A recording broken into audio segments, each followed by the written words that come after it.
Number two. Well, it was good to get off site today and move out of our facilities for the second scrimmage. It was a simulation of an away game, getting out of our facilities for our meetings and in terms of leading up to the game. We used the Sky Center as a makeshift hotel, not literally staying overnight, but how we would operate within the ballrooms at the hotel we were staying at. So it's good. I mean, to get the team, to get the staff and everybody in operation to be able to handle ourselves on the road and be able to operate and not flinch. So it was actually kind of fun to be able to do that. It's cool to see our staff pick up and move shop over to Donna Larson, and very thankful for Justin and the softball team for letting us use their facilities over there. It was great. And then when we got into it, today was really about, in the second scrimmage, seeing how much more efficient we can be with the operations. We spent 2.5 weeks really working on, basically A through Z in terms of football situations, our philosophies and our schemes that are going to go along within those situations. And it was fun to see the guys put it together, and really, too, from the older guys all the way down, from the guys that run with the ones group all the way down to the threes, and being able to see the freshmen actually run through some of these scenarios and not just run plays but operate and execute. They're doing a much better job. We hit all the field zones today. We played all the special teams were in. It was good to see it all mixed together. Had some the offense started off. We scored a couple touchdowns in the first couple drives, and the defense really stepped up and regained some momentum there and played really tight, for the majority of the scrimmage there, moving through. And we had some good 2-minute scenarios as well. It was awesome to see at the end of the scrimmage, Wyatt hit a field goal with 3 seconds left on the clock with the orange group, which was great to see. I mean, today Jonah did an awesome job. Jonah hit from 42, 51, and 36 today, 3 for 3. So just being able to see the snap, hold, kick, and the protection operation, and all come together and put some heat, on those protections. Again, it went back and forth today. The quarterbacks, the one thing, TG was 72% today. Did some really good things in terms of getting the ball out, hitting a couple explosive plays, early on in the scrimmage. And Mad Dog did a really nice job. He was 75% today as well, and had a touchdown. And we still gave up a few sacks there, so we're working to continue to handle our protections and make sure that we're getting squared away there. CJ, threw for 50% today, but did some really nice things. Had a long, he had a long explosive play at 43 yards. So it's good to see the quarterbacks creating, operating the offense, creating, moving the offenses down the field. And now obviously it's just going to come down to the consistency and being dialed in as we move forward after scrimmage number 2, more into opponents and starting to prepare for the season and get some different looks, opposed to just getting the looks that we give ourselves. It was awesome to see. We had a couple interceptions today too. And Marco had a big time play. It's awesome to see what Marco's doing out there coming back this year. After getting hurt last year, we're really excited about what he's doing. The linebacker core today did a really nice job. There were a bunch of guys that were getting the mix in, and Marco had an interception, but a lot of the guys were very productive in the run game. Did a nice job in their coverages and their ability to pressure the quarterback. Felt like both line of scrimmages did a pretty good job. I mean, the offense ran the ball for 140-something yards today. The thing that you want to see is the physicality and consistency. You don't want to see sloppiness at the line of scrimmage, obviously, when your team is playing each other. And it was awesome to see that today. You got guys out there coming off the ball, playing fast, playing at great pad levels, staying on their feet. And that's great progress, right, from where we started 2.5 weeks ago. So there's a lot of good things. There was a lot of great things that we saw today, but obviously we get a day here tomorrow being to be able to self-scout ourselves. Look at all the things that we've done in fall camp, create a plan for all the situations, whether it be down and distance situations, field zone situations, clock situations, and be able to self-scout ourselves as we move forward. Actually, before we move forward into opponent scouting, really that is the next to do on the list here. And as we move into starting school on Monday, work out of camp, and then prior to moving into opponent scout in the middle of next week. You mentioned last scrimmage you didn't give Ashton and George a ton of work. You mentioned you ran the ball well today. Was it a similar thing, or did those guys get more action? No, they got more today. They got more work today, and yeah, I mean, obviously those guys they make things happen, and you know, they didn't get maybe as much work as the other guys, but you know, they did a nice job with the opportunities they got. George, you know, had 6 carries today. Ashton, you know, had 3 carries, and also was productive. You know, in special teams, both those guys play a lot of special teams for us too, because we want the ball to be in their hands. So it was good to see them get work, you know, in the first half of the scrimmage today, and they did a really nice job. Where do you think Green has developed the most from last year? If you looked at him just in the scrimmage today, what do you see today that you didn't see last year? Well, number one, I mean, he was 72% today. You know, I mean, that's pretty impressive. His command, his confidence is a crazy thing. Like, everybody wants confidence, but you got to earn it. You got to work for it. You know, it comes from being competent and doing what you're doing, and not just him operating the offense, but leading everybody within that too. And it's been cool to see him do it in his own way. Him be a good leader on the field, the way he prepares. He has a great understanding of not that he's got it totally everything figured out, but he's got a great feel for what his preparation process looks like. And he's extremely consistent with it, and it's shown to help him be productive and really expand in the areas where we've looked to, in the drop back pass game and things like that. I think as they're 15, 16 days into fall camp, any scrimmage, does it lift the spirits of everybody, you know, for an afternoon, getting to turn at this? It was fun today. I mean, honestly, probably, again, moving the scene a little bit, right, instead of being on the same 2 fields, you know, for a little over 2 weeks, you know, is fun for everybody. But the guys brought great energy too, whether it was on the sidelines and some of the situations we had, the 2-minute situations. I mean, the guys were getting into it, and that was good to see. You know, it's really cool too, so just being on the sideline and listening to the guys communicate the situational football that's going on the field. That's because it's not loud out there, right? It's an empty stadium. It's us. We're not playing music. It's us. So you can hear everything. You can hear everybody communicating, which is typical. You know, when we play normally, you're in a packed house and you can't hear anything. But it's actually fun to be able to listen to our guys communicate and talk about the situations on the sideline, as well as have a little fun with each other and things they say to each other. Now having a chance to see them in a scrimmage twice, is there any position group that's really exceeded your expectations? You know, that would be one. It'd be hard to single out one of them, because I honestly, like, I can't tell you one position group that hasn't grown from spring ball.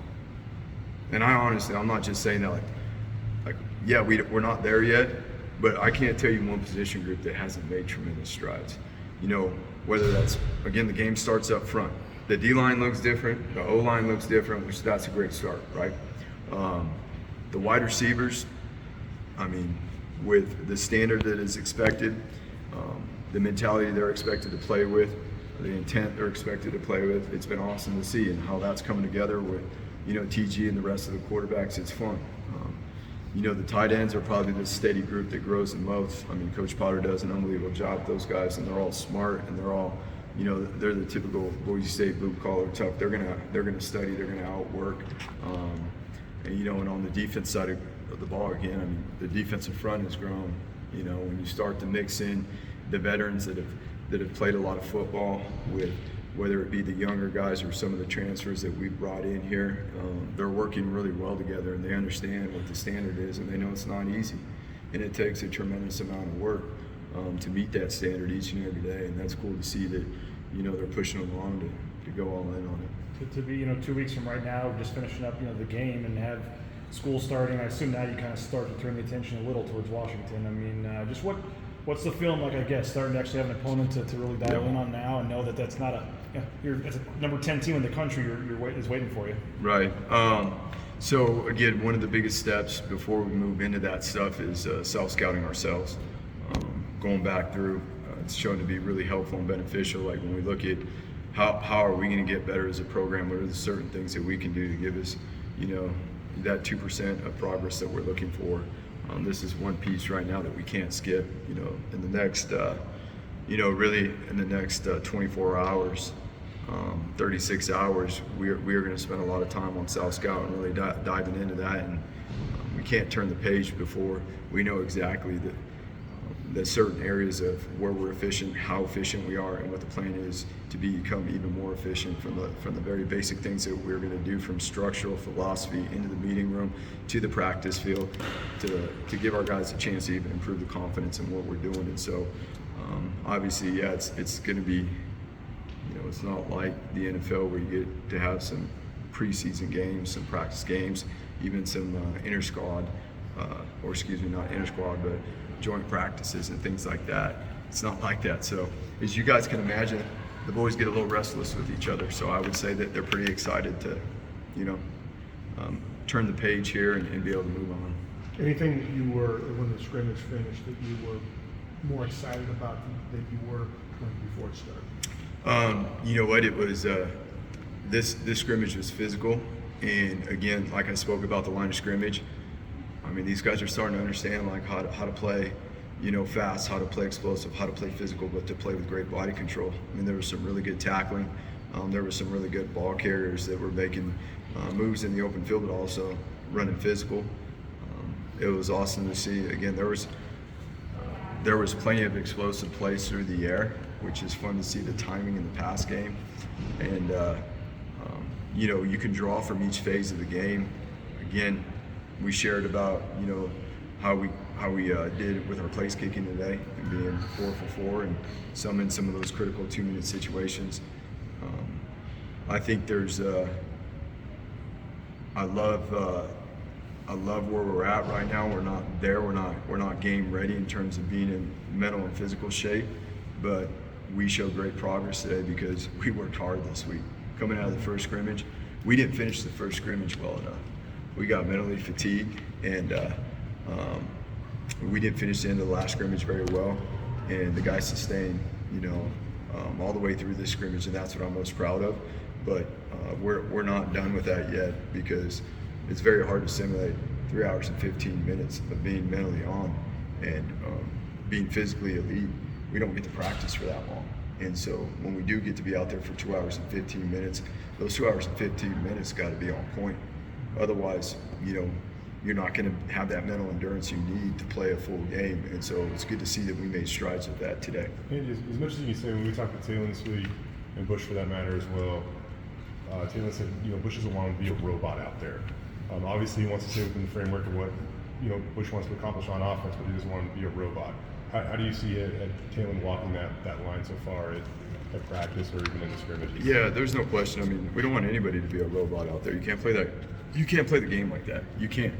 But you have to play the game as we were talking about. I mean, there's a certain level of mental discipline that it takes, obviously, that creates the physical performance, and it takes the competence and the preparation so you can cut it loose and not have to worry about playing like a robot, this, but be able to play free and flow because of how you prepared. And it's reactions, it's instincts. It's not thinking too much. But that's every position, right? That is every single position along the board. I think what has been awesome to see is the gradual growth, the process of how Bush has put things in terms of the offensive structure, how he's developed the quarterbacks and organized those things around him. And, I'm fortunate enough to be in the backfield all the time in between plays and listening to their interactions, and it is consistent. The way Bush coaches them is extremely consistent.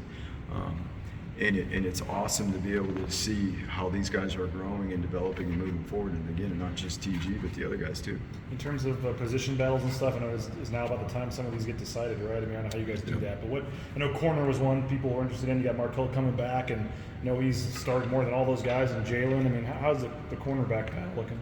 Yeah, I mean, the cool part about it is they're all going to play. And whoever goes out there and starts first, I mean, the reality of it is they're all going to play. Being able to, Markel is probably one of Markel's best practices today, let alone scrimmage. He had a few nice tackles today too, playing physical. But there's still it's like the running back position. It's awesome not to just have one, not to just have two, but to have multiple guys. And so also what goes along with that is the opportunity to use guys in other packages as well, so they're going to play a lot. Would you be willing to tell us a little bit more about the 2 early touchdowns and who got that other interception? The third interception was Bowen, one of our young safeties. He actually caught it in the end zone too, probably like 3 yards deep in the end zone. It was an awesome play. Stepped in front of a route breaking towards the front pylon and made a really nice catch because the ball was low. And then we talked about Marco, and then the first touchdown. I can't go into specifics because it was actually a really cool touchdown, but I can't talk a lot about that one. But again, it was on the first drive. The first drive scored a touchdown there. The Orange scored a touchdown like on the second drive, and we're able to move the ball. But I'll tell you, like, it slowed down pretty quick. It was awesome to see the defense regain some momentum. And again, that's what you want to see for it to go back and forth. Whether they're scoring, whether they're moving the ball, whether they're stopping them. Really cool to see us, you asked about the first scrimmage to this, and really cool to see us cut down on the penalties too. That's what I'm talking about, like the mental endurance and being able to play a certain way and not get sloppy with it. We cut down on penalties today. So. You mentioned no preseason game, no trip before the first game up there to Seattle. So what is a day like today, where I know it's not even close to what it's going to be like getting on a plane and going up there, but just having guys get off the bus, have to do all that stuff, have the meetings, how it may seem kind of funny to fans or whatever, but how much does that stuff matter to get something like that under your belt before the first game? Yeah, I mean, when you got 140 people operating in a tight window and you're moving around, like the organization and the flow of everything, it's got to be on point.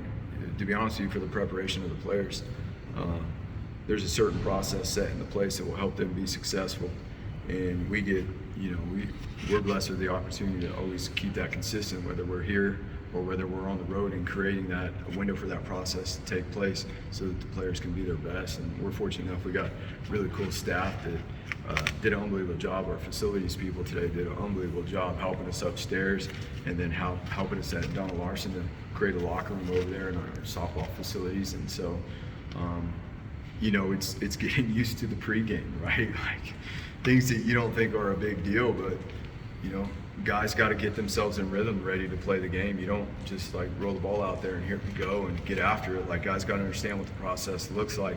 So today was the first day that we did go through the whole pregame, just like we would on a normal day. So that when the day comes, guys are operating. They're able to get in their space, get in the rhythm they need to be in to be their best. What will you learn about this that you don't know now while watching? What will you spot or see, you think? When you said, what do I don't know now? Yeah, I mean, like, you watch the scrimmage live, but when you go back on the tape, what are the kind of things you would learn from watching it where you can stop it? Yeah. Before it? Yeah, so I mean, the reality is, like, we're able to watch it and see it out there and write notes. I'm not calling plays, so I can write the notes as we're going. I don't have to worry about those. I got to make the situational calls and manage the game that way. But when you get to turning on the film, you get to see the fine detail of alignments. Did a guy cheat his alignment? Did a guy line up properly? Is the wide receiver lined up where he's supposed to be? How was the communication? Some of the things that got messed up out there, like, we're working to fix them before we even get into the film room. So is there a lot of things that should catch us? There should be nothing that catches us by surprise when we turn on the film. That's the expectation, for us as coaches, is that, we're playing the game with our eyes too, and being able to see everything in real time. It's not for us here that we're going to wait till after the game to be able to figure out what happened, in most instances. But, when we go back and we look at these things, it's really about the fine detail. Is this guy getting it in terms of the, there's the backfield cheat. Is there a safety rotation that, we saw someone in protection point out, all those little details that really make the big picture, happen. More fun ones. We talked to I love Rodney. the fun ones. We talked to Rodney this week. Yes. Rodney dances a lot of practice. He says that it, kind of helps him have energy, and if he sees somebody doing it, then it might, be infectious or whatever. What do you think of the vibe and the energy that Rodney brings to practice, even if it means dancing sometimes? Yeah, I mean, there's a time and place for everything, right? And I want to see Rodney make some big-time plays, and then he can dance over on our sideline once he gets there. I mean, that's the fun of the game, especially right now when you're in the dog days of summer. again, we've talked about where we're at in camp and the grind of it and all that, but you got to be able to have fun, but also you got to be able to build the real habits that are going to help you when the lights come on and you're in a packed house on national TV and be able to operate. But there's one thing to have the camaraderie, to feed off each other. Again, to me, it always comes down to that real confidence, and that real confidence is earned, and that's competence, and being able to handle yourself out there and do your 111th to do the best at whatever your responsibility role is. We were talking to T. Crow yesterday, and he was talking about his, when he was coming out of high school, being recruited, he was told, he's too short to play linebacker, too slow to play running back. So in your opinion as a coach, what is his talents at running back that makes him so effective there? Well, number one, he has unbelievable vision, and the way he runs the ball, his functional movements, he's got a low center of gravity, so he runs with a great pad level. He's extremely strong. Like pound for pound in the weight room, he's one of the strongest guys. And you combine that with his vision, it's allowed him to be successful. Obviously, that has allowed him to be extremely successful on special teams, where the majority of the time you're playing in space, you're playing using fundamentals and techniques from both sides of the ball, whether it's blocking, tackling. He can do all those things, and that's why he's been such a good special teams player, probably because of his work and playing offense and defense in high school. And he's the biggest part about it is his spirit. He loves to play the game, and he's a really smart football player. Do you see that chip on his shoulder still, or? That hasn't gone away. Yeah, that hasn't gone away. He's consistent. You can count on him to do work every single time we step between the paint and bring other guys along with him. Anything else? One more? I want to mention Noe. Is that okay? What's that? Yeah. Noe, obviously, I know you have connections to the island as well. It's obviously been a tough week for Noe. I mean, how have you seen him kind of handle all that? Yeah, I mean, it's just a really tragic event. Obviously, words can't go into, what has occurred on Maui, and the more and more you go into it, it's really hard. It's really hard. You feel for the people there. You feel obviously for the people that and the families. The young children that that are not only the young children, but all the families that are left in a tough spot. I would encourage people, to help provide the resources that they need out there to get through this. And the same, for our players and our friends and our families out there, obviously our prayers and our blessings are going out to all those guys. It's not easy, especially guys like Noe that are this far away from home, and things like that happen. So. All right, thank you.